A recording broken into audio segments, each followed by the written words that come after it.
I'm Ryan Newman, and since I started with Indiana Donor Network and Driven to Save Lives, I found out that some people think that they can't be an organ donor. The truth is, anyone can sign up to be an organ donor. Anyone? Anyone? Are you sure? Yeah, I'm sure. Anyone can sign up to be an organ donor. So don't count yourself out because somebody's counting on you. Go to driventosavelives.org and sign up today. But my heart's going to you, Ryan. Love that shirt.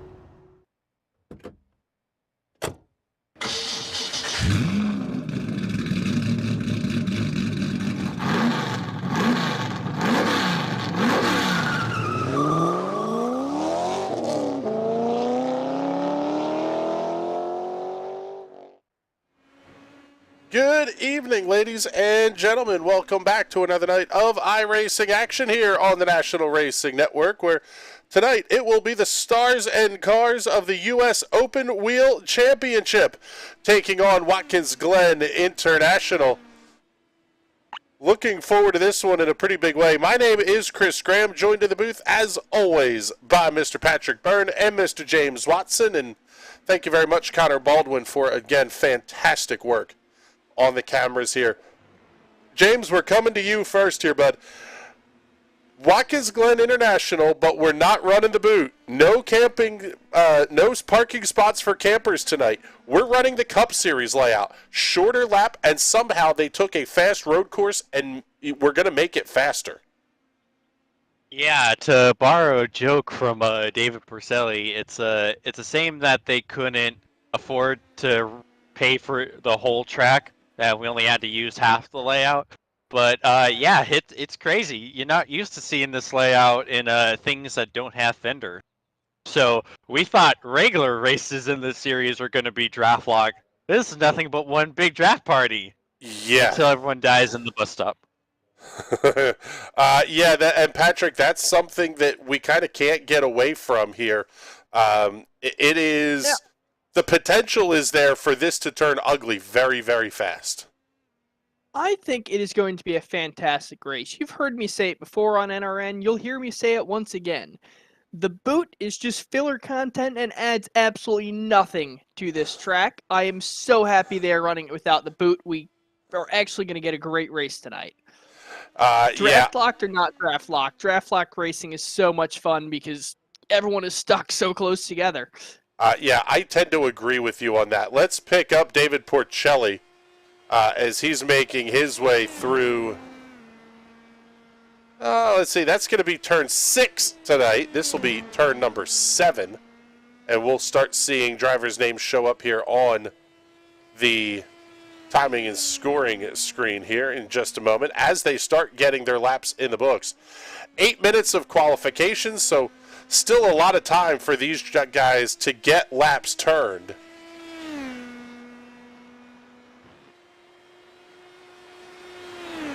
Also entered in this race, we have Everett Paddock. He's the number 2 car. Nagisio Shikawa, Alexander Wesley Hazelworth, Richard Holt are 1 through 5 in iRating on the entry list here tonight. 6 through 10 are going to be Rod Eskew, Frank Wynn, Brian Labarge, Mike Holler, and Stephen C. Thompson. Brian Labarge coming off a great run in the 8 p.m. USF2000 race. I would imagine trying to convert that into a pretty good run here tonight as well.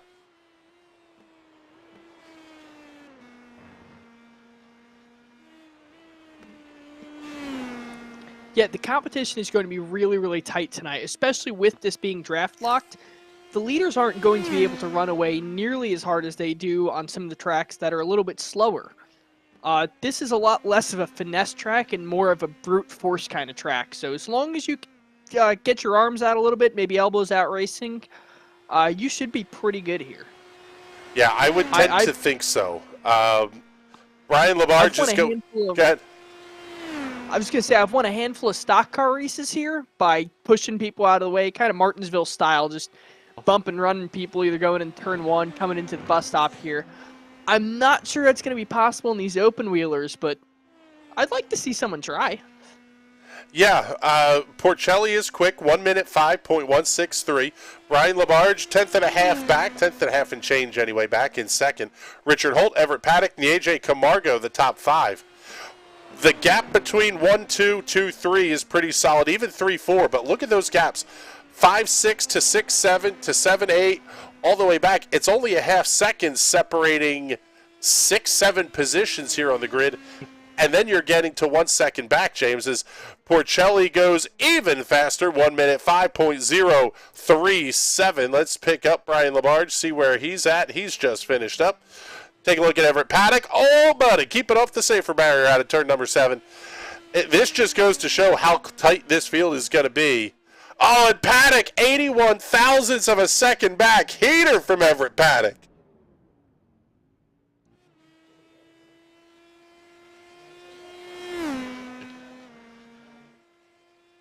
Mobin Khan moving himself up to the 4th position. He's going to be 1/3 of a second back behind David Porcelli. Also on the racetrack right now is going to be Nagisa Yoshikawa. Let's take a look, see if we can't find Yoshi, although he may have just finished. He is just coming up to finish his run. Oh, this is exciting. You know what? We're going to start calling the starting grid the grid walk. Yes. That would be fun. Someone do a Martin Brundle impression. You know what? Do a couple of like super fast interviews with guys.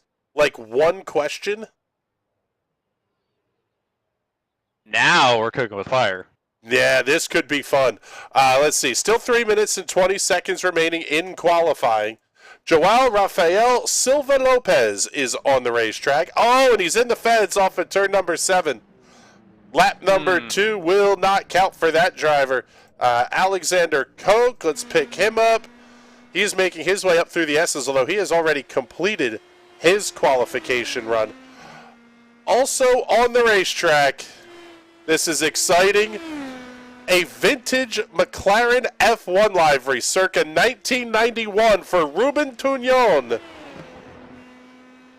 Well, here's the question. Is that an Ayrton Senna scheme and he's going to wreck the field? Or is that an Alain Prost scheme and he's going to absolutely win this race with no effort? Or intentionally crash into a teammate. I think it's just as fair of a question to say, is that a Rick Mears 1991 paint scheme? Although based on the way the angles are and stuff, it's a Senna livery. I don't know. Vintage F1 cars always make me a little nervous. Let's take a look. It is time for the grid walk. There it is. David Porcelli will be your pole sitter, lining up alongside Everett Paddock. Let's see if we can't bring up... Let's get Mike Holler up here into the booth for a quick question as we're on the grid walk here, Mike, as we're going to cycle the field through. What do you think here? This place is a little bit crazy running Watkins Glen without the boot. Well, this is the only way to run it, I think. Well, I don't know. We'll find out. But I like this layout a lot, and it should give some very, very good spectating. So hopefully you'll be in for a show. We get to go 2x2, or probably 2x2 into the bus stop every single lap. So yeah, I was going to say there is nothing on this racetrack outside of the bus stop to break you guys up. Does that concern you at all as we get into the race here? Well, I'm towards the bottom half of the field, so I would say that does not concern me at all. If I was towards the front half, I'd be a little more concerned. All right, buddy. Well, thank you. I'm just gonna be playing it safe and seeing where I end up, and maybe I'll make a move or two towards the end. All right, buddy. Sounds good. Thank you much. We appreciate you coming to check in with us. Let's see. Rod Eskew, I believe, is in. No, Rod Eskew's in here too. And the grid's not moving yet, so let's bring him up. Rod Eskew, we're doing the grid walk here as you guys are starting to roll off. What are your thoughts here? Watkins Glen running it without the boot. This place is going to just be absolutely bad fast here tonight.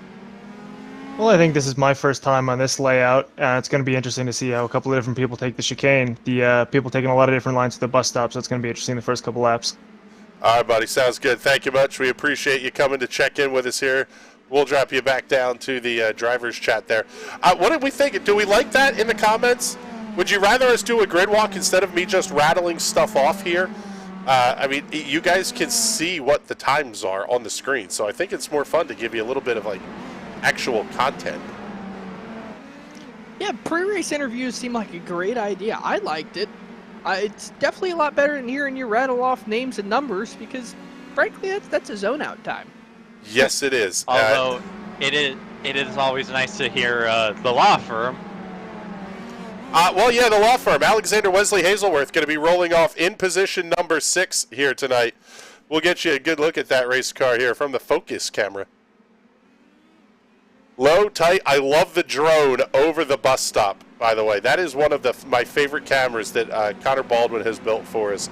I love the one ground level exiting Canada Corner at Road America. There's a couple at Spa that are absolutely fantastic.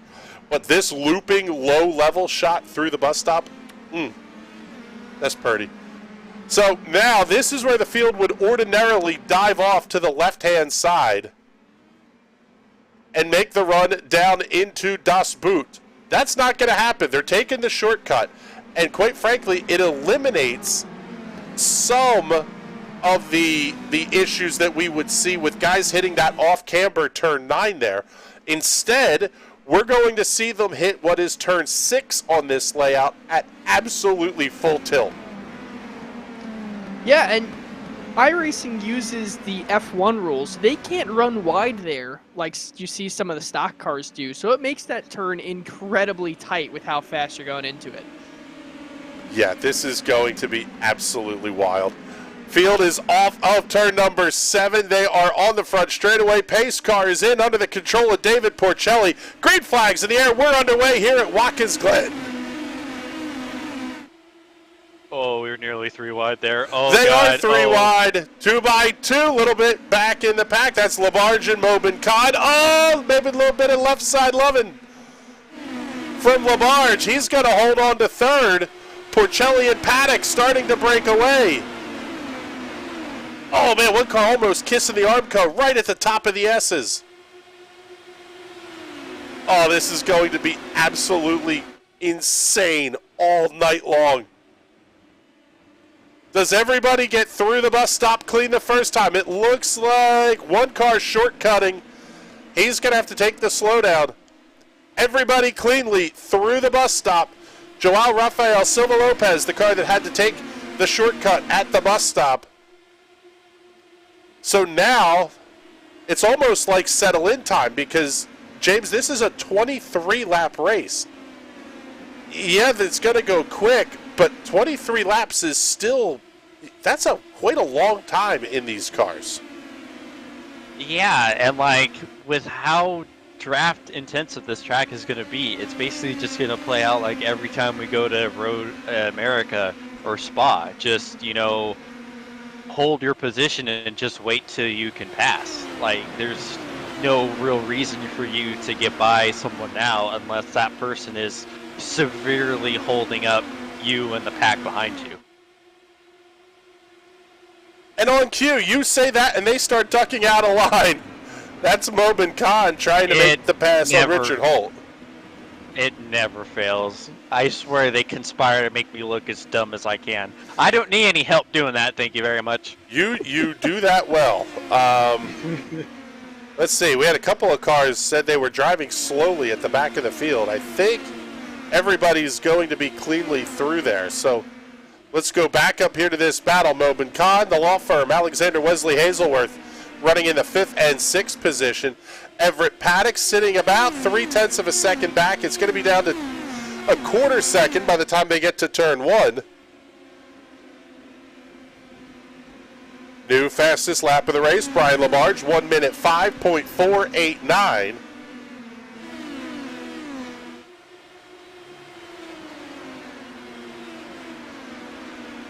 I have to say, Patrick, I'm a little bit surprised here. I would have figured this race would have been absolutely balls out from the drop of the green. Instead, what I think we're getting is let's play some patience and make sure we get to the end of this thing. Yeah, 23 laps is a very long race for these cars. not such a long race for an F1 car, but these things are not F1 cars. They're frankly kind of slow compared to those. So while we keep saying they're flat out, this is an incredibly fast racetrack, they're still setting 2-3 minute laps, or high 1 minute, low 2 minute laps. Let's take a look here. Alexander Wesley Hazelworth may have had an issue here at the bus stop. Oh yeah, big wheel hop. Car slides way off to the outside. Able to keep all four wheels on it and does not hit anything, but gives up a ton of time in the process. And Hazelworth all the way back to the 11th position as Mobin Khan sets a new fastest lap of the race, 1 minute 5.471. Oh, we got a battle for the race lead. Pick it up on the Hot Shoe Racewear instant replay. Everett Paddock getting the huge toe out of the S's, swings it wide. Did he have them clear? He did, had them clear before they got to the bus stop. So that's going to put Everett Paddock up into the race lead for the first time here tonight. But man, Porcelli is right there battling. Going about 2.5 car lengths as they get off at turn number 7.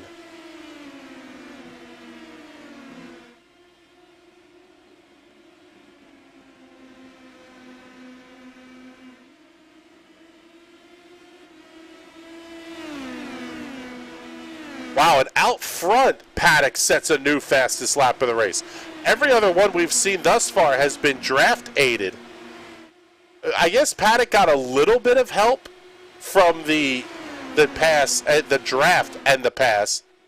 But now Porcelli going to cross right back over, this time into the bus stop. They're going to swap the lead.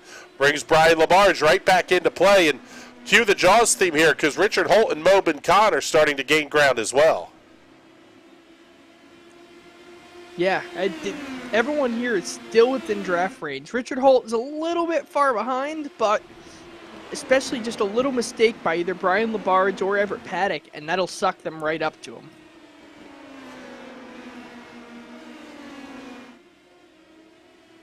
You love when the suck up is good. A place like Watkins Glen, Spa, Road America, a lot of good suck up there. It's different here, though, on this layout. I mean, we've talked about it a little bit. Just the fact that you're not running the bus stop, you don't have those extra passing opportunities. You know, on the bus stop, turn 8 is a great passing opportunity in these cars. You can try to make a pass into turn 6 in the boot. Yeah, this literally is a slow corner on this track. No. At turn 1-ish, the carousel-ish, but outside of turn 1, it's not a real heavy braking zone. Yeah, you're going to have to get stuff done down the straightaways. The gap up to a half second, but Porcelli closing a little bit in. A little bit of a twitch there from Everett Paddock under braking as they come under another of the NRN drones there at turn number 7.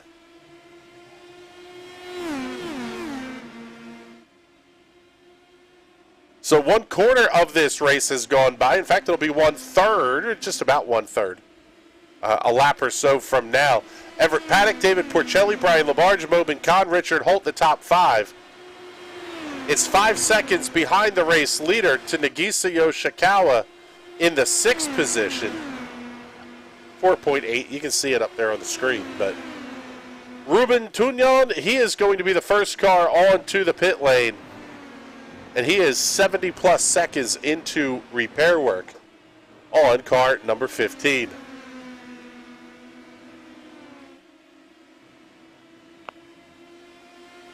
Big pass by Mobin Khan, able to get around Richard Holt.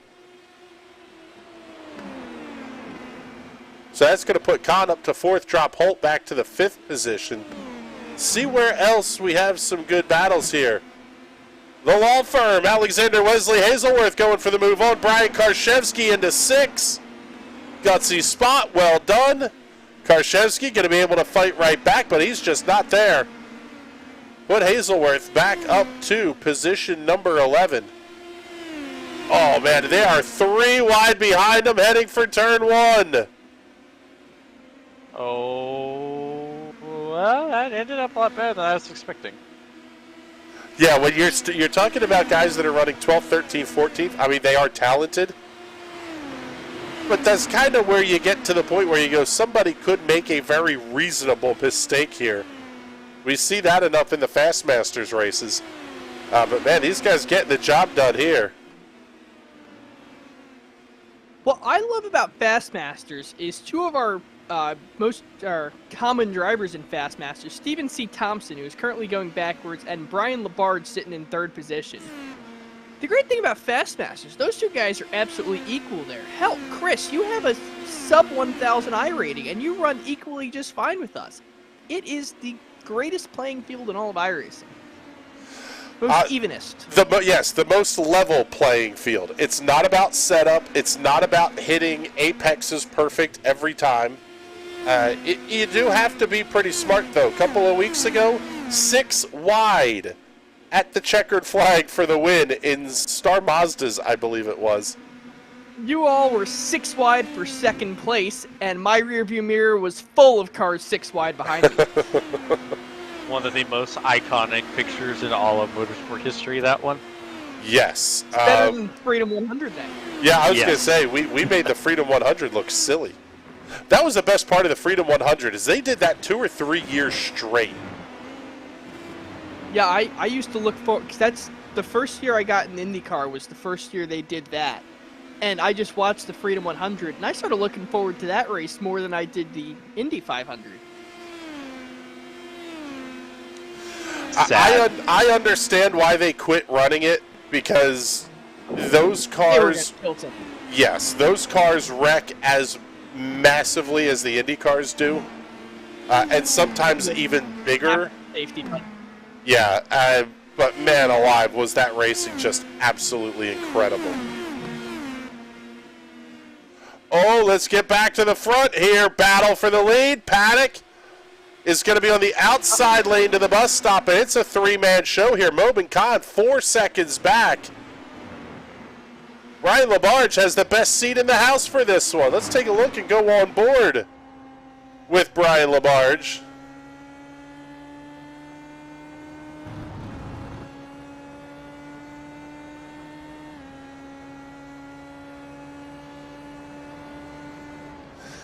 Is that blacking out the steering wheel enough, do we think, for these guys?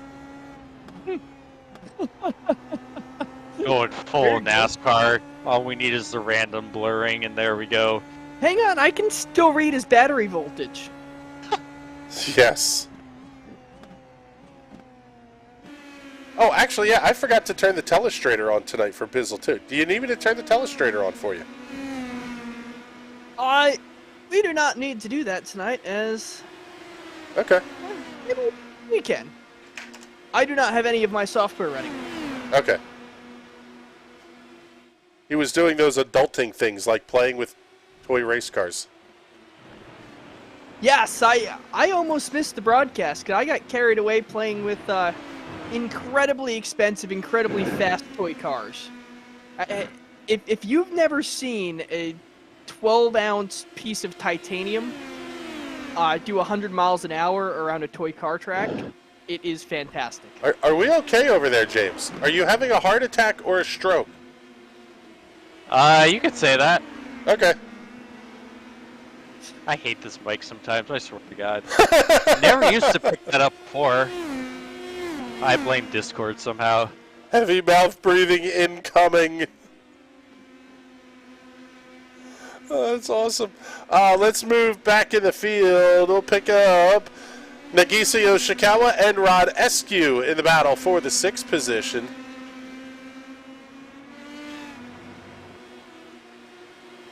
Comments are very quiet tonight. They're enthralled by the awesome on-track action. Yeah, or your snoring put them to sleep. Tyler Stover having an issue on the racetrack. Let's see. Locks it up. Let's see what happened. I'm not sure what happened to Tyler Stover. He was just a little bit slow. Yeah, that just said he was coming into the pits. So I guess no major issue here for Tyler Stover, but there he is sitting parked on the pit lane. Possibly a hardware or some sort of real-world issue outside of the simulator brought him out of the race tonight. Yeah, that very well could be. Stephen C. Thompson having the look on Scout Lawrence. Oh, that's wide.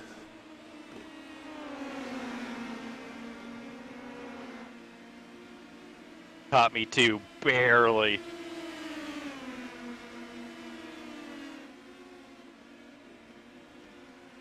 Great move. Man. Great move by Thompson into turn number 1 there. Although the pass That looks is... like Lopez is gonna try it again going through the S's. Yeah, Joao Lopez had some issues earlier in this race. He's going for it. I think iRacing needs to bring back... Oh! Contact in the inner loop. And one goes around. That's going to be Andrew Gruner going around. See, he's in a Red Bull livery. Bad things happen when people drive Red Bull liveries.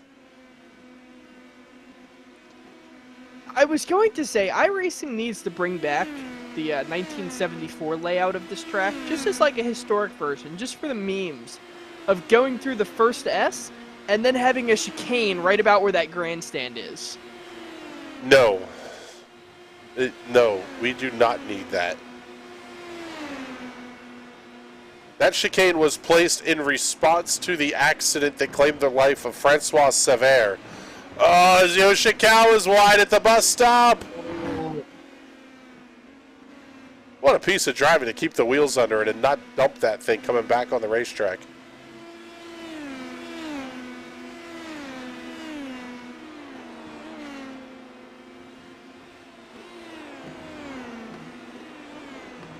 But yes, that chicane was wholly unnecessary.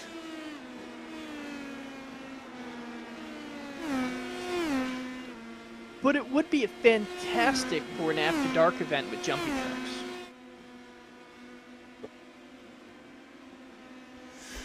tracks. Speaking of After Dark / special events, should we announce the return of the May special event? We don't have a date yet. We don't have a date yet. We don't have any of that stuff lined up. But come hell or high water, the NRN Vintage Indy is returning to the iRacing platform. All of the vintage Indy cars. So the DW12 crap wagon, or excuse me, the DW12, the IRO5 crap wagon, Lotus 79, Lotus 49, and the sprint car on the Indianapolis Motor Speedway at the same time. Yes. And we have to hope that Motorsports Games goes bankrupt before we do that race. This way we can broadcast it and show it to all of you. Oh man, I didn't even think of that. Yeah, we can broadcast it. Nope, we can absolutely broadcast that one. It is not the current car. The current car is what the embargo is on. I remember reading it was on the DW12 and the IR05 as well. Well, iRacing hasn't updated their broadcast policy yet, so there's nothing that says we can't do it. Full send then.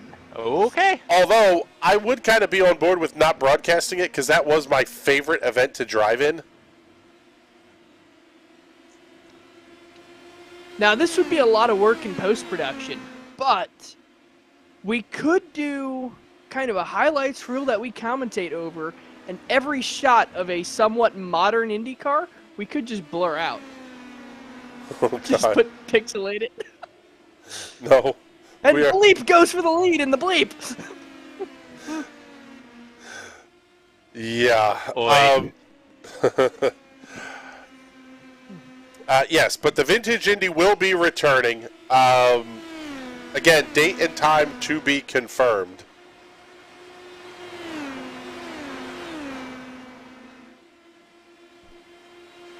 The other one that, quite frankly, I think we should bring back is the little 500 at Anderson. Yes. Yes. 100,000%. But that means, do we replace the sprint car in the vintage Indy? No. Or, I don't know, maybe you could switch it out with the Silver Crown? I was going to say, run the Silver Crown instead, because the Silver Crown is what IndyCar would have been without wings. Well, if they didn't put the engines in the back. Yes, if they continued running Roadsters. Maybe. We'll put that up for discussion in the TNT chats, because they are the official promoters of the vintage Indy. But Bizzle, I think we have a project for tonight. The other project that we were working last night is now in the works. The NRN store is going to open soon, allegedly. We will have at least 3 initial t-shirt designs. A vintage Roadster t-shirt, which is absolutely fantastic, or vintage Roadster design. Straight out of 1950. The Uncle Bobby 1975 Eagle Indy 500 winning car, except it doesn't have any of the Eagle name on it or anything, so we don't get sued. And a very nice number 69 Dodge Daytona Plymouth Superbird t-shirt. 3 vintage styles will be coming to the NRN store. And we'll have some swag with the regular logos and stuff on it, but that will be coming soon. Working lap number 19 of 23. We are down to 5 laps to go here at Watkins Glen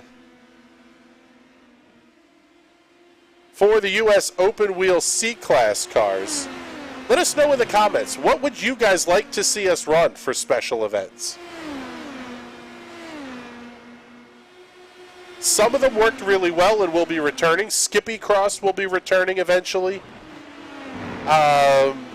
Lime Rock in the Dark might not be. Although that race was really fun until people just started driving like idiots. But I was thinking, instead of Lime Rock purely in the dark, we run a 3-hour event at Lime Rock, a team event, with the 8x time acceleration that iRacing offers us, so we'll have a full day-night cycle. That could be fun. As David Percelli is looking for the lead. Yeah, he's got a shot here on Everett Paddock. He's not going to make the move into turn 1. He is going to set this up for the big draft down the back straightaway. James, do you have to start thinking about where you want to be on the white flag lap? Oh yeah, you are going through every scenario you can. And like your heart, whenever I'm in this position, like this is where your heart starts racing, because it's like, okay, what do I do? If I try to make the move here, can I make it there? Will it work out? What's going to happen? And apparently David's just saying, nah, I'm going to go ahead and make it now. Right now. So if pass happens there with 4 to go, with 3 to go, Everett Paddock could theoretically come back around. 2 to go, it would be David Porcelli, which means on the white flag lap, Everett Paddock would make the pass back if they keep swap drafting like this. Yeah, and by swap drafting, they have absolutely left Brian Labarge in the dust. Brian Labarge comfortably in the 3rd position, but unless there's a big mistake out of these top 2, I think that's where he's going to finish tonight. Yeah, good battle here. Another good battle, a little deeper in the field.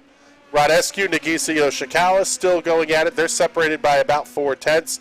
Mike Holler, Alexander Wesley Hazelworth, they're nose to tail down the front straightaway. As we go back up the top of the hill, Everett Paddock's going to have the look. Does Porcelli try to block him off? He's got to be doing the math in his head that he's not in the position that he wants to be in. Yeah, he's got to fight to keep it. Either that or on the or white just flag. don't pass. Don't pass on this next lap. Just back out of it. Then you can make the pass on the white flag lap. I have a sneaking suspicion there's going to be some contact going into the bus stop on the last lap. I'd like to think that of all people that we wouldn't Although I say that forgetting how last week ended up, so yeah, maybe not listen to me. Whatever Watson says, the driver's going to do the opposite anyway. That is correct.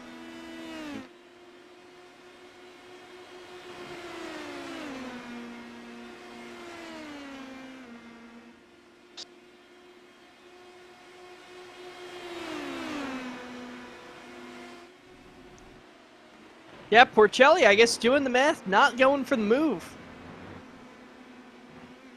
Very sneaky, sis. And Paddock has to know what's about to happen. Paddock might even let him by going down the front straightaway so he can get the move done in the bus stop. Oh, that would be the ultimate play.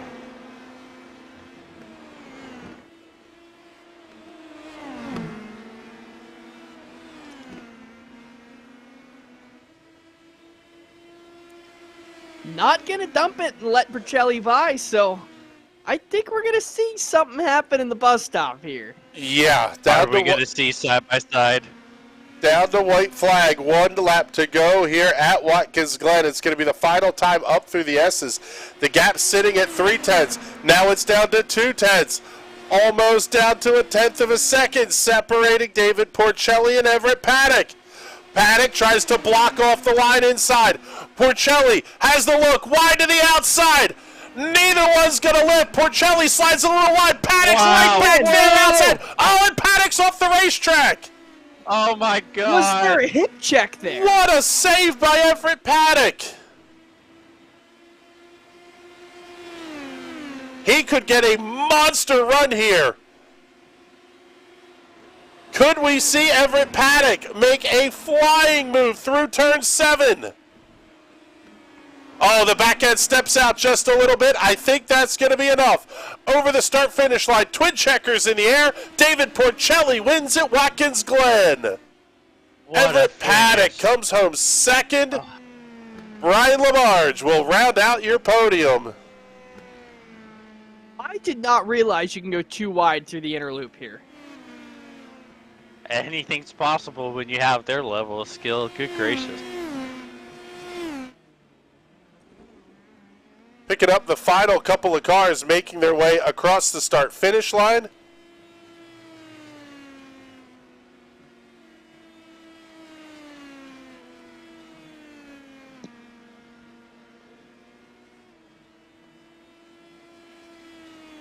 That'll be Scout Lawrence coming across the line to finish in the 14th position. Joao Rafael Silva Lopez coming across to finish in 15th, and 16th will be Andrew Gruner. And with that, your race results will go official.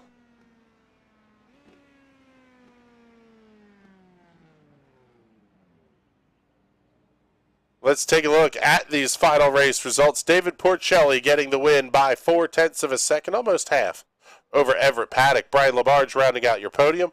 Richard Holt, Mobin Khan complete the top 5.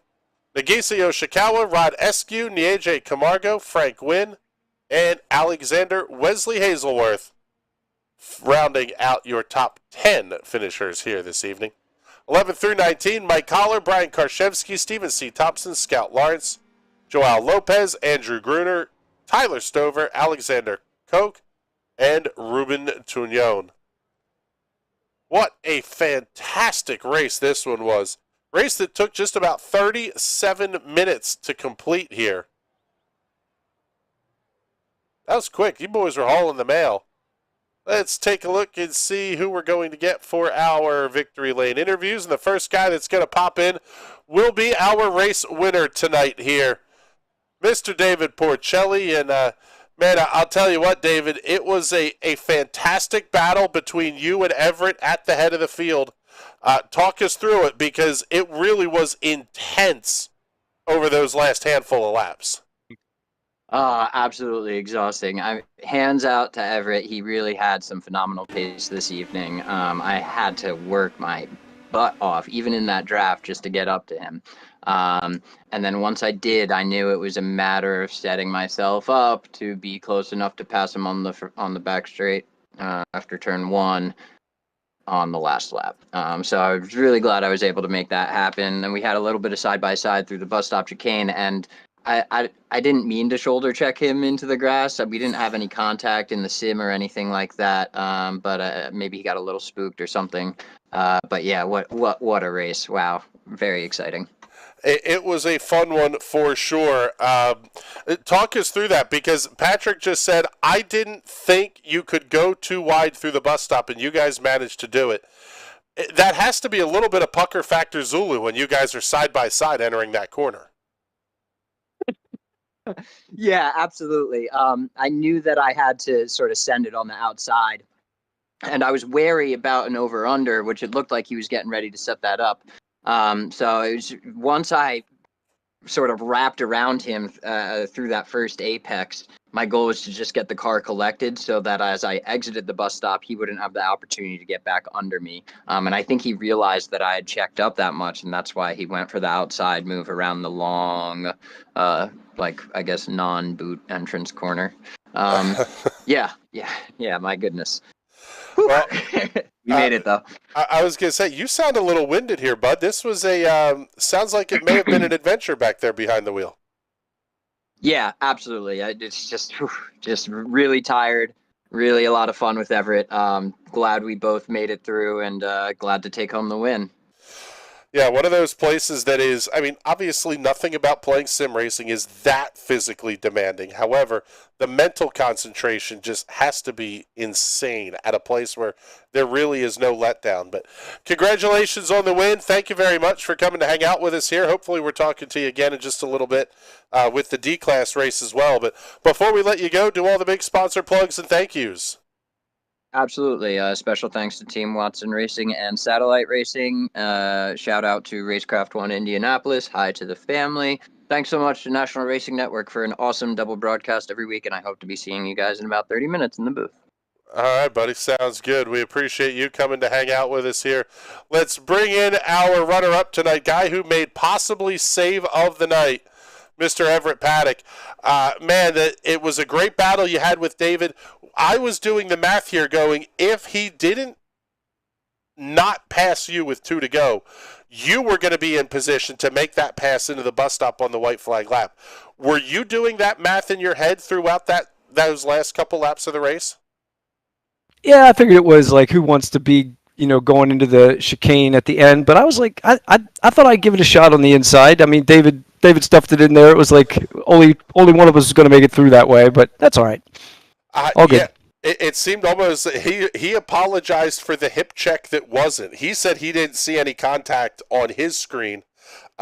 It was just 2 guys battling really hard. Would you have done anything different in hindsight? Either back out, try the crossover, or is that what you were going for anyway? Yeah, I wouldn't have gone on the outside. He came off the curb a little funny, and I guess he didn't hit me. It just spooked me. That we were that close, and then I just lost the line. I thought he was going to try to stay to the inside a little bit more, but I would have tried to cross him up. But nah, all good, man. It was a good race. Yes, it was. Fantastic show, Everett. Thank you very much for it. We appreciate you. And before we let you go, do all the big sponsor plugs and thank yous. Yeah, missing all the DFR guys this week, so it's kind of a bummer. I just got a message from Ted and Carl. They're out at Mid-Ohio, I guess doing some Porsche Cup stuff. Nick's traveling for work. But I want to give a shout out to Brian Labarge for his first podium in an SOF race, in a broadcast race. So congrats to Brian.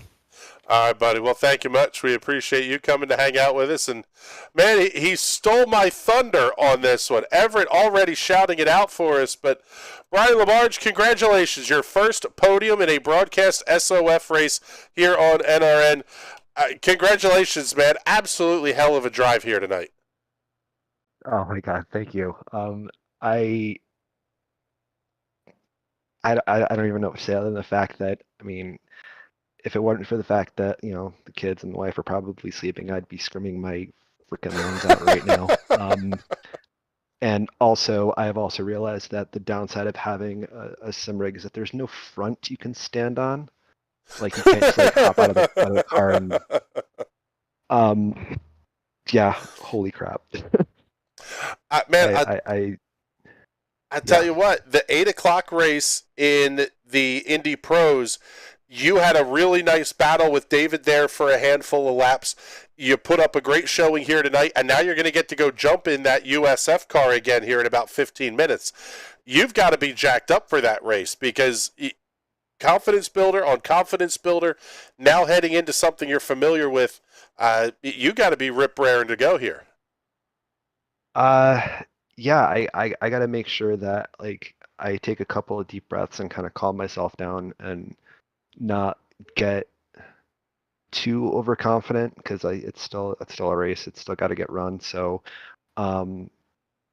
yeah, I'm feeling really good about it. And quite honestly, I mean, if it's a great result in the next rate, I'll take it. If not, then I've already had something that I never even thought would be remotely possible when I started doing this. So I'm absolutely speechless. Well, I'll tell you what, it has been a lot of fun to watch your progression. We've said the same thing about Ben Carswell, too. It has been fun to watch the skill development out of you over the last couple of seasons, quite frankly, last 3 or 4 official seasons. Congratulations. Enjoy it. Find something to spray around when the wife and kids are awake. But first, get yourself ready for that USF race. Congratulations. And before we let you go, first time you get to do these, you get all the big sponsor plugs and thank yous taken care of. All right. Number one, thank all my friends who are in the Discord channel who I now race with. Great bunch of people. I want to thank the racers who didn't show up, the top tier drivers to kind of give me a couple extra spots for free. NRN for the absolute fantastic broadcast. Team Watson for the setup, and NASA, JPL, all the other sponsors that are splashed on the side of the NASA meatball. Yeah, there you go. No meatballs tonight, brother. Podiums is what you're picking up here. Congratulations on it, Brian, and we thank you very much for coming to hang out with us here for just a couple of minutes. Man, that's always fun. I always love getting to have those conversations with guys, Patrick, who quite frankly never in a million years saw this as something they could pull off, and that you put the time in, you put the hours in practice and running in leagues, and you're going to see the results. And Brian Labarge got to do that here tonight. Yeah, it's something that's really fun when you go out there and practice like mad for an event, and the hard work pays off. It's like what I did in the Sim Racers Club. I never thought watching those guys I could compete with them, and but in like a couple months of practice, and I was right up there with the top guys. So sim racing is very, very accessible, where if you put in the time, you practice a bunch, you can impress yourself with what you can do. If you had doubts of getting into it, try it out. Pick up a G27, pick up Chris's old Driving Force GT, get that out of his hand so we can get something better, and come race with us. Yeah, James, it speaks to community when we heard Brian talking about that, and even how complimentary David and Everett were with the driving that each other was doing. I don't know that there is a better community feel than in the U.S. Open wheel ranks. C-Class, D-Class.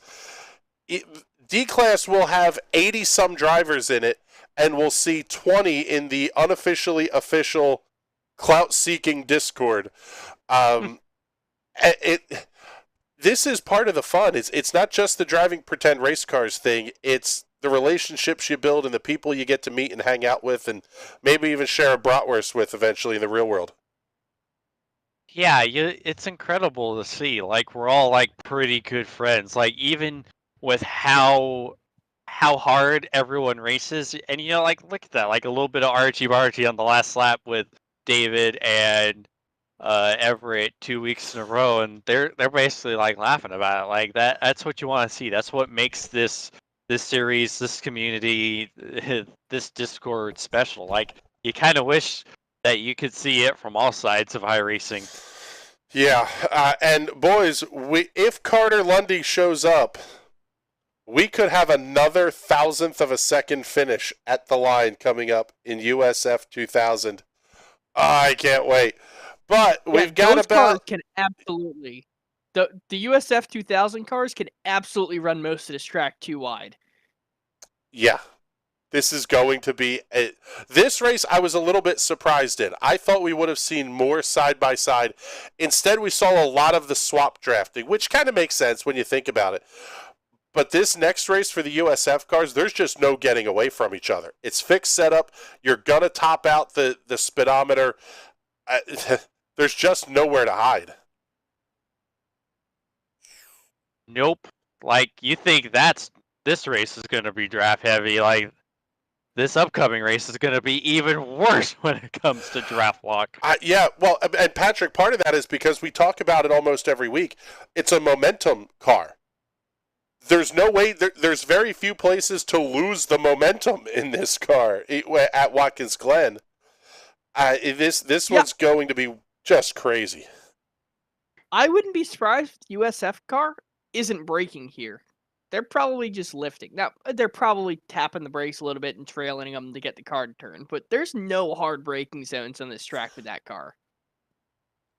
Yeah, I cannot wait. This is going to be a blast. But first, we got to get some commercials out of the way, and then we'll be right back here in about 8 minutes or so. You are watching the U.S. Open Wheel Doubleheader right here on the National Racing Network.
I'm Ryan Newman, and since I started with Indiana Donor Network and Driven to Save Lives, I found out that some people think that they can't be an organ donor. The truth is, anyone can sign up to be an organ donor. Anyone? Anyone? Are you sure? Yeah, I'm sure. Anyone can sign up to be an organ donor. So don't count yourself out because somebody's counting on you. Go to driventosavelives.org and sign up today. But my heart's going to you, Ryan. Love that shirt.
I'm Ryan Newman, and since I started with Indiana Donor Network and Driven to Save Lives, I found out that some people think that they can't be an organ donor. The truth is, anyone can sign up to be an organ donor. Anyone? Anyone? Are you sure? Yeah, I'm sure. Anyone can sign up to be an organ donor. So don't count yourself out because somebody's counting on you. Go to driventosavelives.org and sign up today. But my heart's going to you, Ryan. Love that shirt. Welcome back, ladies and gentlemen, to the National Racing Network and our live coverage of the USF2000 Championship. Sorry about that. My name is Chris Graham. Thank you back for coming to hang out with us here. We'll pull up the graphic again and let you see who we all are. Watkins Glen International playing host to the U.S. Open Wheel Championship here this week. As we mentioned, my name is Chris Graham, and we're joined in the booth by Patrick Byrne and James Watson. What should be an absolutely, again, just fantastic race. We talked a little bit about it here during the intro, guys, or the outro of the USF race. But, man, this one has the potential to be, quite frankly, pretty insane just because of how these cars can end up absolutely draft locked around here, Patrick. Yeah, this is going to be like Talladega with right turns for these cars. I cannot wait to see these things absolutely rip around this racetrack. Gonna be going a touch slower than the PM18s were, but it's gonna look a hell of a lot faster. Yeah, let's see. Let's take a look here at who we have with lap times on the board, and let's pick up the guy who won this race just a little bit ago here, David Porcelli, making his way around to complete lap number 2 for his qualification run. 3 cars within 31 thousandths with 4:20 left on the clock. Porcelli goes quick time, 1 minute 10.853. Second quick going to be Oliver Piatek. He's going to be 48 thousandths back. Richard Holt completing his run. Here's Nagisa Yoshikawa off of turn number 7. Trying to improve. He was a third of a second back after lap number 1. Yoshikawa improves 1 minute 11.034, but he does not improve the position. Nieje Camargo just coming across the line. Let's see. Also have, okay, well, Venkata Paladugu, sorry. Your name's hard. He is sitting on pit lane. Adrian Signorelli on pit lane, as is Matt Lamp. Rod Eskew completes his run, and neither lap scores for Rod Eskew. That's not where you want to be, as we're down to 3 minutes left in qualifications. Oh, well, we say that. Lap number 2 does score for Rod Eskew, but it's going to be 11th quick, 1 minute 11.705, the lap time of record for car number 4. And James, we talked about the fact that there's not a lot of places to give up momentum, except when you're in qualifying and you're single car running. You really have to watch how you drive this. This is one of those track and car combos where qualifying will be very different from the race. Yeah, you have so many long straightaways. Every corner matters. You know, not to say that every corner doesn't matter on other tracks, but like more so here. Like if you make the slightest mistake, like you are going to lose so much time. It's going to be agonizing. You're just going to watch the delta bar just drop. This is a butterfly effect track, so if you get a slow run out of turn 1, you're slow up through the S's. Being slow through the S's means you're slow down the back straightaway. The inner loop, I believe, is your only reset point where you can get out of the inner loop good, get through the carousel good. That's your reset zone. And then how you get out of the carousel determines the rest of the lap to the start-finish line. Yeah, even to the point of if you have a mistake after the bus stop, it's almost like you've lost the next lap as well. It really is important to not screw these up whatsoever.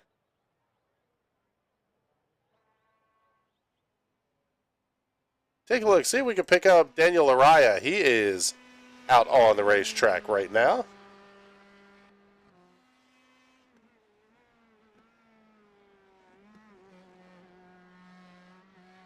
He is working lap number 1 of his qualification run.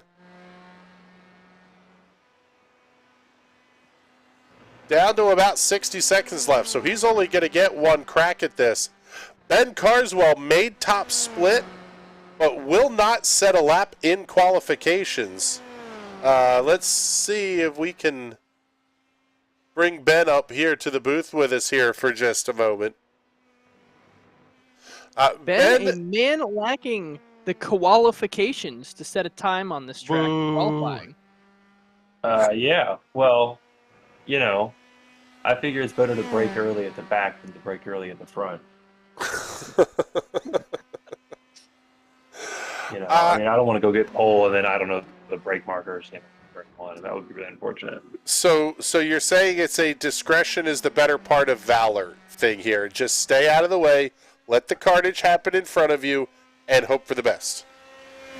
Yeah, that's a pretty good approximation. My plan was to be in bottom split, and then I wouldn't have my lack of talent broadcasted. But, you know, I'm here, so I'm going to keep my lack of talent off the front. That's the plan.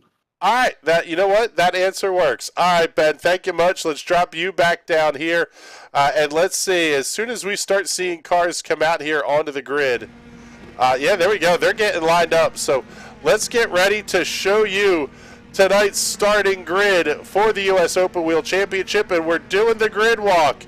Let's bring up Brian Lamarche. He will be the first victim here. Brian, you're just coming off the podium. You said you needed to calm yourself down. Did you have a minute to get out of the rig and kind of hope for the best and cool yourself down a little? No, I did not. No, I lamented my past year of iRacing to Mike Holler, and as a way of just kind of calming down. But I think I'm going to be all right. I'm a little further back than I want to be, but fingers crossed that lap 1's clean. And then Chris pulls you back up in the booth and amps you up before you go out and race. That is correct. And that's the thing. Like, I usually don't jump into. I usually just get off Discord completely when I race. But after the last one, I'm like, well, why not? All right, buddy. Well, thank you much. We appreciate you coming to talk with us here. Let's bring up another guy that we haven't talked to, or at least we don't get to talk to often enough. Nieje Camargo, you're going to be in, let's see, you're going to be in car number 10 here tonight. Talk us through what you're thinking here. Top 5, good qualifying run for you. Hey, thanks, guys. I'm just trying to survive, man. Especially at the chicane, the first lap. Trying to survive the lap 1 chicane. Yeah, that sounds about right. If you get through that, then is it time to go like hell? Yeah, the thing is, the draft's really important here, so I try to keep to the league back and just to get a good result in the end. All right, buddy. Thank you much. We appreciate you coming to join us here. Let's see. Next one more. Let's see. Who do we want to talk to? Mike Holler or Rod Eskew? Holler. All right, let's bring up Mike Holler into the booth with us. We'll get a look at his Citizens Climate Lobby number 7. A fantastic looking race car starting in position number 9 here tonight. Mike, what are your thoughts here as you get ready to rumble through the bus stop the first time? Probably 2 or 3 wide with somebody. Well, first of all, I'm glad the media boys let me know about the grid walk this time. Last time was a little bit of a shocker, but you know, welcome. Always good to have the publicity. Yeah, this car's a little bit more unstable on the bus stop, so I think we're going to expect a little bit more carnage than the Indy Pro race, and hopefully it's not me. Possibly. Hope it's not you. And by the way, you act like we planned the grid walk before we did that. That started, we had the idea on air and did it. So, like everything else here, a bit of a dumpster fire. Mike, good luck tonight. Thank you much. We appreciate you coming to check in with us. Yeah, I'll tell you what here, guys. This is, well, they're to that spot now. Into the bus stop. We saw Frank win. He put up a social media post on his Frisky Frankie Twitch clips saying, you're not doing it right if you don't take every bit of curb on the entry and aim your car at the guardrail. That's kind of how you have to drive the bus stop here. Yeah, in just about every car, the bus stop is, frankly, on the edge of control, and that's how you have to go fast. I've made a lot of passes braking 100 meters later than the next guy just because you have to go full send into there. It's a lot faster than it looks, and it's a lot faster than it feels. It's just you have to hit the line dead on balls accurate, or well, you end up in that wall you're aiming for. Faster than it looks, faster than it feels. That's something that Patrick Byrne is used to hearing when he's out here on the iRacing platform. I'll tell you what, James, I'm jacked up for this one. Field is entering turn number 7. We'll see the pace car make that hard right-hand turn, and it will be go time. Oh, man, leaders almost bumping wheels at the start. Green flags in the air. Porcelli grabs the lead. Piatek quickly slots in behind. The field's going to be 2-3 wide as they get to turn 1. No carnage yet. Not yet. They get through single file, and everybody is there cleanly. Race leaders making their way up the hill, starting to get a little bit out of line. That's going to be Venkata Paladugu. I read the name before I said it this time. Here comes Piatek looking outside on Porcelli. Oh, we've got big carnage. We've got a big mess here in the bus stop. Piatek clipped the curbs. He's going to be around, as is Richard Holt. Pavel Kuzmarek also going to be involved in that one. Early mess here.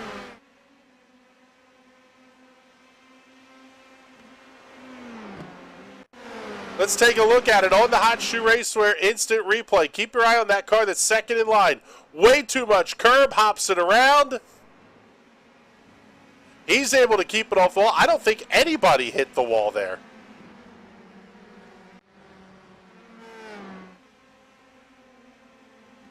Oh my goodness. May have had another issue here. Let's take a look. Adrian Signorelli.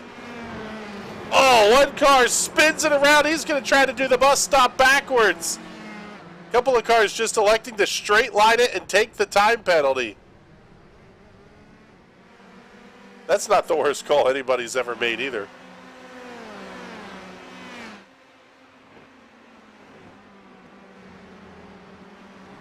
Yoshikawa comfortably in the lead now, but Yoshikawa definitely chasing him down. Yoshikawa, Labarge, and Paladugu, 2, 3, 4. How about Ben Carswell? Started shotgun on the field, already up to the 9th position, taking advantage of some of these issues that people have had, but he is going to be well behind your race leader and already. He was talking about his lack of talent. Yeah, I was going to say. Ben doing all right here. He has a lack of talent doesn't mean the rest of the drivers don't have a lack of talent. That's true. If the other drivers just lack more talent than he does. If everybody is equally terrible around each other, even in the moment, like the best in the world can be equally terrible around each other in a moment, and all of a sudden, Olivier Panis wins the Grand Prix of Monaco. Oh, God. The Keep race dreaming. that no one wanted to win.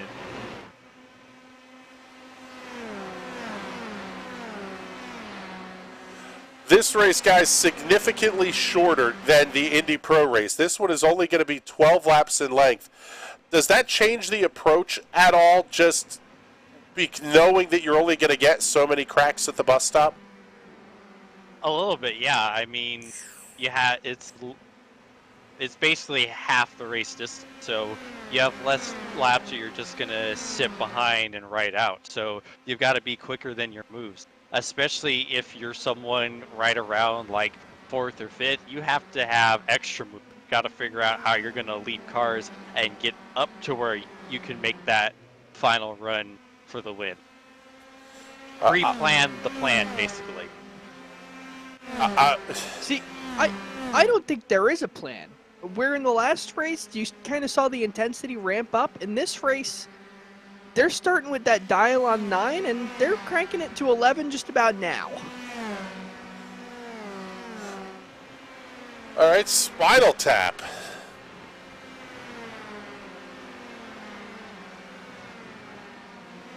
No? Nobody? No. Bueller? Missed the reference. I have not listened to Spinal Tap. It's a fake band from a movie called This Is Spinal Tap. That's where the whole crank it up to 11 thing comes from. Oh, no, you cursed him. You cursed him, all of you. Ben Carswell into the bus stop. No, Ben. Oh, he did the same thing.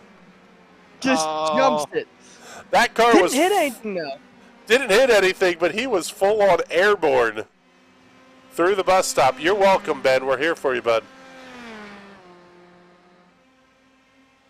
What was a 2-car battle for second is turning into a 3-car battle for the lead as Nagisa Yoshikawa and Brian Labarge are very quickly making time up on David Porcelli. Could we see Brian Labarge get a first career strength of field win here tonight? God, I hope so. You can hear the emotion in his voice after finishing third. I can't imagine if he wins this race. He might wake the kids up tonight. Yes. Wake up the kids, wake up the wife. We're having a party. Or at least we're spraying something all over the living room.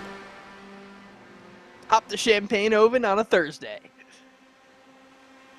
Well, speaking of that, that's what I'll be doing about 1 week from today. This time next week, Mr. Patrick Byrne will be handling the production duties, possibly the play-by-play.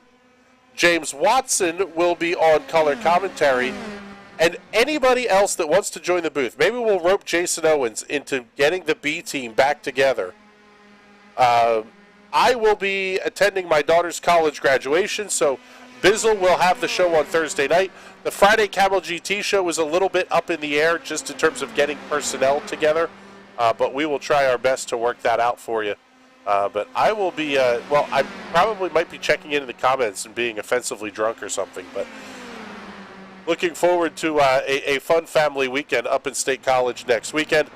But we still got a half a race to go here tonight and a Camel GT show to get on the air for you tomorrow from Interlagos. That's going to be fun.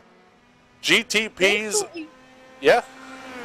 I was going to say, thankfully for the viewers, I have not figured out how to put the YouTube comments up on the air, so thankfully no one will be able to see your drunk ramblings. Oh no, they were 4 fighting into the bus stop. There's contact.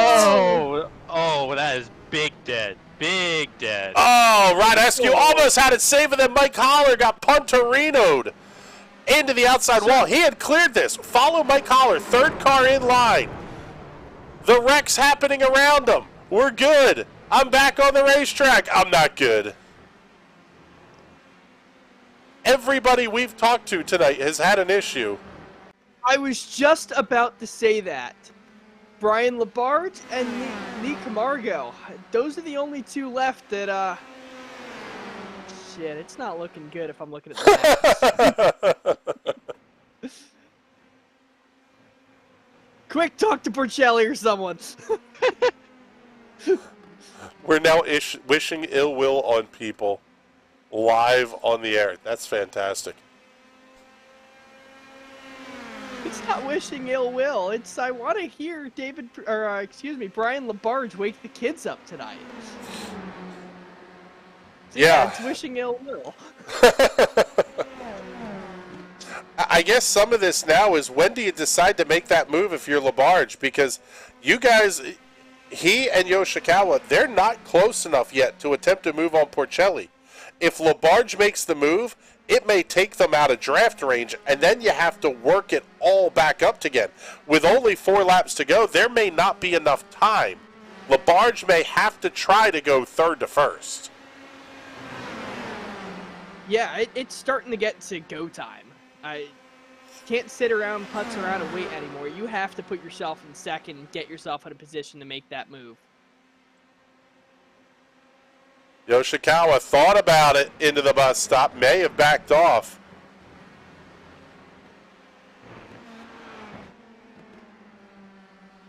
Just seeing the message here from James Watson. He won the race he was driving in while he was commentating on the U.S. Open Wheel C-Class race. So he has to go do an interview, and I believe he will come back, maybe, allegedly. Allegedly. He might be busy pouring champagne in the living room. That is correct.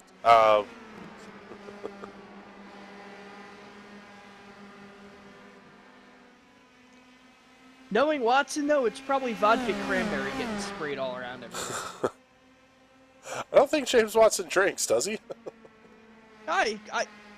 The whole story at Daytona where the bartender wouldn't serve me but allowed me to buy a drink for James, I bought him a vodka cranberry, and that's the only thing he drank the whole weekend down in Daytona. It's impressive. Actually, he did have a Bud Light seltzer as well. And that seems a little more his speed. Yes, I've never seen someone get so wasted off of 2 beverages. It was almost comical. It was comical. I'll tell you what, Labarge is aggressive on entry into the bus stop.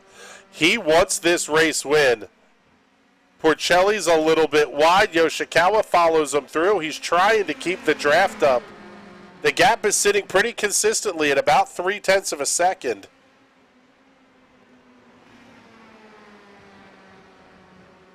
Oh, there's a bobble from Porcelli. This will close the gap ever so slightly. But, man, Yoshikawa had lost a bunch of time. Labarge knows he's got to go. Now down to 3 laps to go. Brian Labarge looking inside of Yoshikawa. Breaks him a little deeper. Wow, nice pass, Brian Labarge. Put him up to P2. Yoshikawa's going to have the run going in the bus stop, though. Are they going to start fighting and allow Porcelli to run away with this thing? It's already up to 0.7, and he only lost 1/10.5 in executing that pass.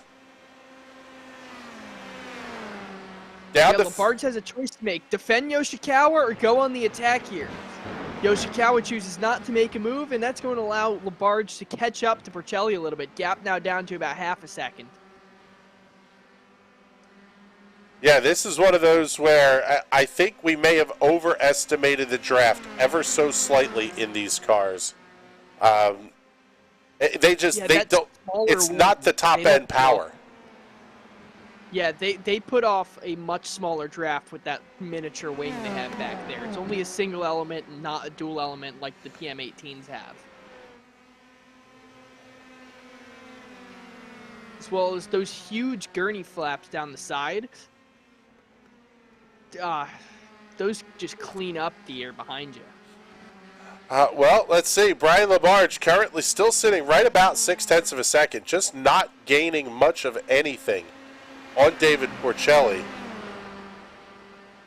But I'll tell you what, this could be an excited dude if we get to talk to Brian Labarge again. Porcelli trying to snake now. Yeah, and I'll tell you what, it cost him some time. Well, maybe not. The gap was down to 0.3. It's going to be back up to 6 by the time they get to the carousel. Yeah, Labarge having a little bit of a bobble going through the bus stop.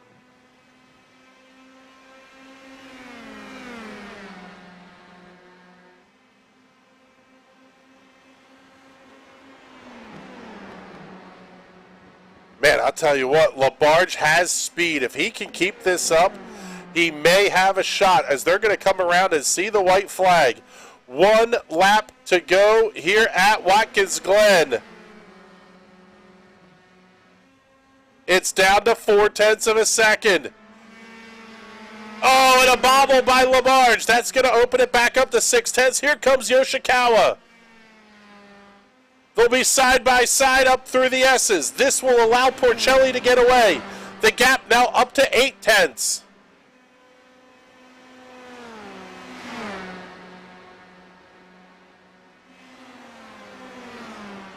Does Labarge go for the hero move into the bus stop? He will not. In fact, it's going to be almost 2 car lengths as they got to the corner.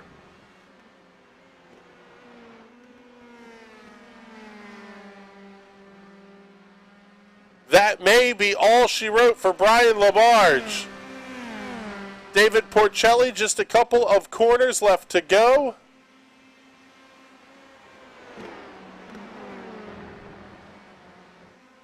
LaBarge is going to be close, but not close enough, I don't think.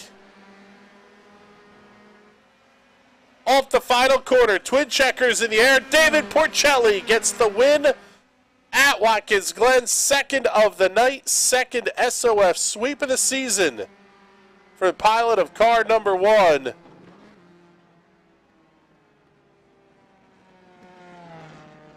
Porcelli, Yoshikawa, LaBarge, your top 3.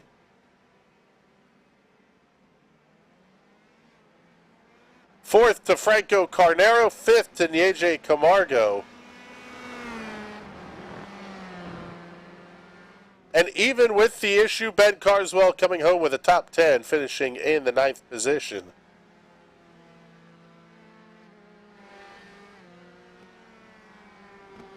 I'll take a top 10 when you have a strength of field as strong as these guys are. Yeah, another strength of field that was up in the almost 3,000 range once again. Well, let's get the look at David Porcelli. As your race results are now official.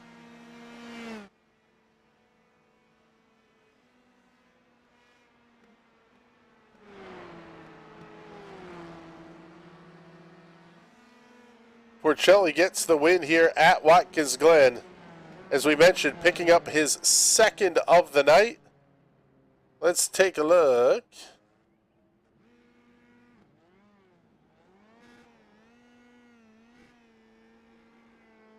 There you go. Do the donuts for the drone camera. That's how you do it right there.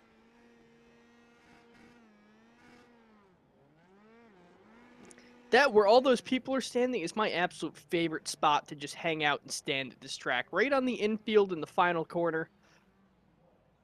There's no better spot to watch the race here at Watkins Glen. Especially since the bog is down there. I believe it's like $200 for the weekend. It's an open bar. Open bar and seating right against that fence on the inside. That just sounds like an absolute dumpster fire of a weekend. Oh, it's fantastic. Something I could probably get behind.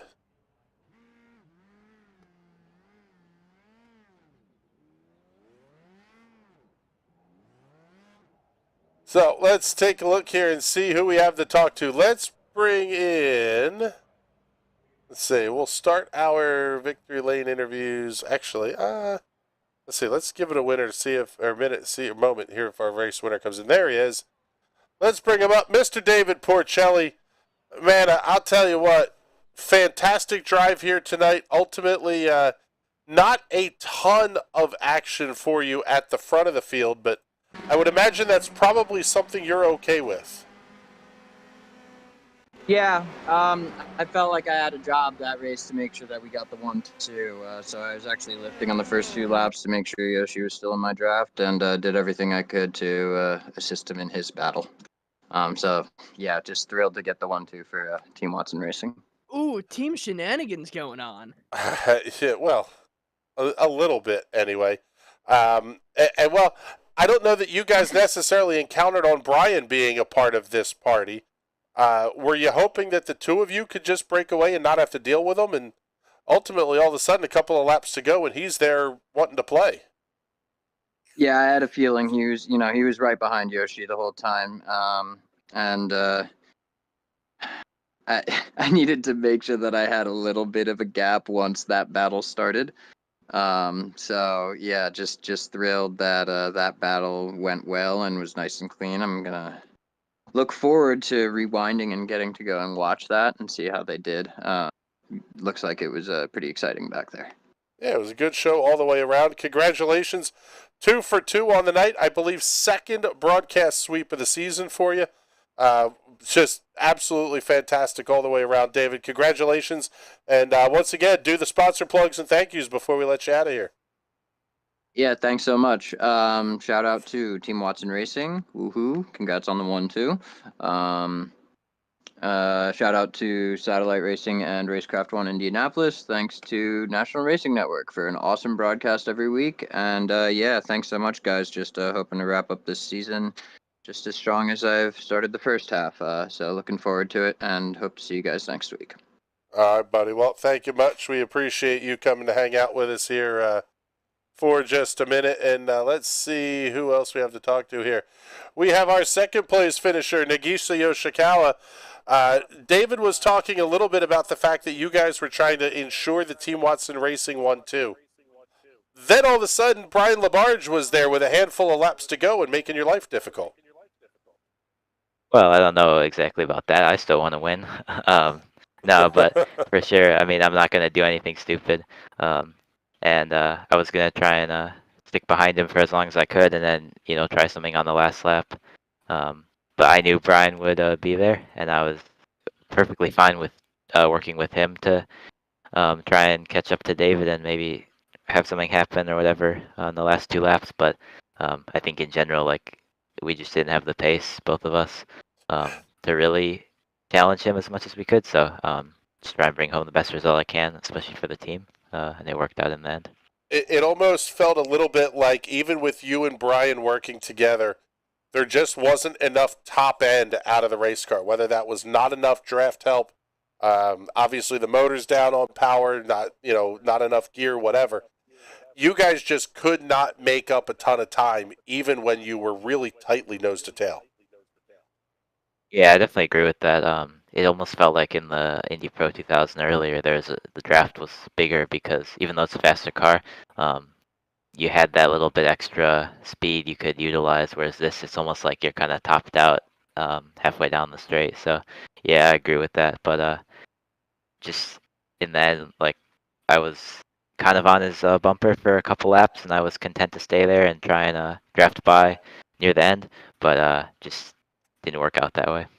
All right, buddy. Well, congratulations on the podium finish here tonight. And before we let you go, make sure you do all the big sponsor plugs and thank yous. Yeah, as always, Team Watson Racing setups. Check them out. And Team Watson Racing. And like I do every time, you guys for putting on a great broadcast. All the other drivers for at least up at the front, racing clean. And yeah, I enjoyed it. Nice to be back after a little bit of a break from this and also iRacing in general. So enjoyed it. All right, buddy. Well, thank you much. We appreciate you coming to hang out with us here. And let's bring up a guy we're going to get to talk to for a second time tonight. Second podium of his career on the SOF races. Brian Labarge coming home in third. Congratulations, Brian. Just, again, fantastic drive. You put on a fantastic show out there tonight. Welcome to the greatest night in my iRacing life. Yeah, thank you. This has been, yeah, all I wanted to do all night was just, keep putting in good, clean, consistent laps. And, with this being pretty draft heavy, just, hang on to that draft and don't make the small, silly, niggly mistakes that I, sometimes make that, put me in a bad spot. So I didn't make, the exception, I think, the first corner on the last lap, which is why Nagisa got by me on the straight. That was really, I think, the only true mistake I think I made all night. And, it allowed me to keep the draft, keep up with those guys, and put myself in a position to do well, I guess. Yeah, it's fun when kind of everything starts to work out together. I know you're really jacked up and, quite frankly, trying not to jump up and down here, but Yep. What does this go confidence-wise as we head into the next few weeks? I mean, there's only a few weeks left in the official season. There's a few weeks left in the TNT Shock schedule as well. But, man, you have got to be like, let's go. Let's do some more driving right now. Yeah, it's definitely exciting and because obviously keeps the motivation going. I mean, there's no doubt about that. But I think the biggest thing for me is just make sure I just keep within myself, understanding that, just because I've had one good result, I can't expect this, obviously going forward. But if I just keep my head down and focus on just driving within myself and within my limits, that I think I'll do okay. I still, obviously, I don't have the pace of, of the Davids and the Everetts and the Carters of the world. So, like if I get there, great. But I just want to be able to just put the best race that I can out there, and eventually I'll luck into a result like I did tonight. Well, a fantastic run for you. Congratulations. Hopefully we get to do a whole lot more of these. Brian, before we let you go, do all the big sponsor plugs and thank yous one more time.